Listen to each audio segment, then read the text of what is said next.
नमस्कार। यदि आपको भी प्रधानमंत्री किसान सम्मान निधि योजना का पैसा नहीं मिलता और आप अपना फॉर्म भराना चाहते हैं तो आपके लिए जो है नए किसान का पंजीयन ये देखिए आप यहाँ पे चालू कर दिया गया है।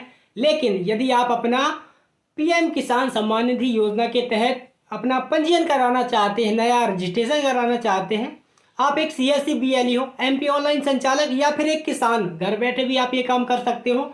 लेकिन आपको 3 बातों का ध्यान रखना होगा। वो कौन सी 3 बातें हैं, चलिए मैं आपको बताता हूं। तो सबसे पहले, यदि आप प्रधानमंत्री किसान सम्मान निधि योजना के तहत अपना फॉर्म भरना चाहते हैं, चूंकि पूरी तरीके से ऑनलाइन है, पटवारी द्वारा सत्यापन किया जाएगा, फिर आपका जो तहसीलदार है उसके द्वारा वेरीफाई किया जाएगा, उसके बाद जो स्टेट टीम आपकी जो रहती है उसके द्वारा सत्यापित किया जाएगा, फिर आपको पैसा मिलना चालू हो जाता है। लेकिन उनके द्वारा क्या सत्यापन किया जाएगा? जो अधिकारी होते हैं उनके द्वारा केवल यही जांच किया जाता है कि हमारे जो किसान हैं उनकी डिटेल सही है या फिर गलत।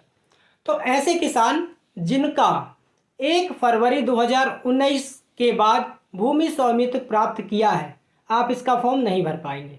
यदि आपका जो ज़मीन है 2019 के पहले आपके नाम पे आया है तो आप बिल्कुल फॉर्म भरिए, आपका जो है पैसा मिलना आपको चालू हो जाएगा। अब ऐसे मामले में जहां परिवार के 1 से अधिक सदस्य प्रधानमंत्री किसान सम्मान निधि योजना का लाभ ले रहे हैं, मान लीजिए आपके परिवार में पति पत्नी और आपका बच्चा हो गया। अब बहुत सारे किसान ऐसे होते हैं जो अपने बच्चे की नाम पे जो है नाबालिगी में ज़मीन करा देते हैं, या फिर आपकी पत्नी को मायके वाली ज़मीन का पैसा मिल रहा है, तो आप पीएम किसान सम्मान निधि योजना के तहत लाभ नहीं ले सकते। क्यों नहीं ले सकते? क्योंकि आपका जो समग्र आईडी है, आपके एक ही परिवार में जो है सारे सदस्य जुड़े हुए हैं और एक परिवार के केवल एक ही सदस्य को जो है प्रधानमंत्री किसान सम्मान निधि योजना का पैसा दिया जाएगा। तो आप इन सब बातों का ध्यान में रखते हुए अपने जो है पंजीयन कराइएगा। नहीं तो एक बार जो है आपका पंजीयन रिजेक्ट हो गया तो दोबारा से आप इसका पंजीयन नहीं कर पाओगे।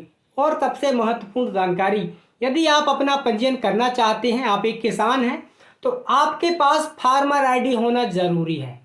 यदि आपका फार्मर आईडी नहीं बना है तो आप फटाफट से फार्मर आईडी बनवाइए, उसको अपने पटवारी द्वारा, तहसीलदार द्वारा, यदि आपको ज़्यादा अर्जेंट है तो आप तहसीलदार महोदय के माध्यम से उसको अप्रूवल करा लीजिए और फिर अपना जो है रजिस्ट्रेशन फॉर्म पीएम किसान सम्मान निधि पोर्टल पर भर सकते हैं। यदि आप एक सीएससी बीएलई हो तो भैया आप सबसे पहले तो उनसे ये बताना कि आप अपनी फार्मर आईडी बनवाइए, और आपकी ज़मीन यदि 19 के बाद आया है तो आप बिल्कुल मत भराइए, क्योंकि जब वेरिफिकेशन होगा तो आपका फॉर्म ऑटोमेटिक रिजेक्ट कर दिया जाएगा।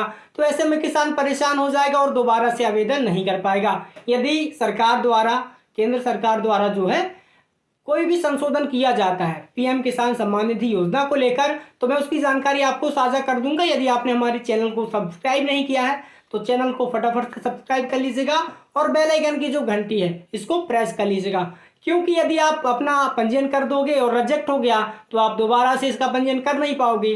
तो यदि केंद्र सरकार द्वारा कोई भी संशोधन, नया नियम जारी होता है तो इसकी जानकारी आप तक मैं साझा करूंगा।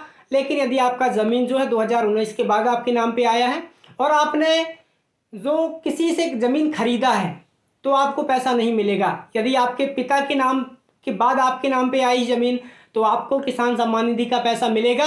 यदि आप कमर्शियल जो ज़मीन खरीदते हैं किसी और से तो उसका पैसा आपको नहीं मिलने वाला। किसान भाइयों, ऐसी ही वीडियो जानकारी पाने के लिए आप हमारे चैनल के साथ बने रहिएगा। फिर मिलते हैं नई वीडियो, नई जानकारी के साथ।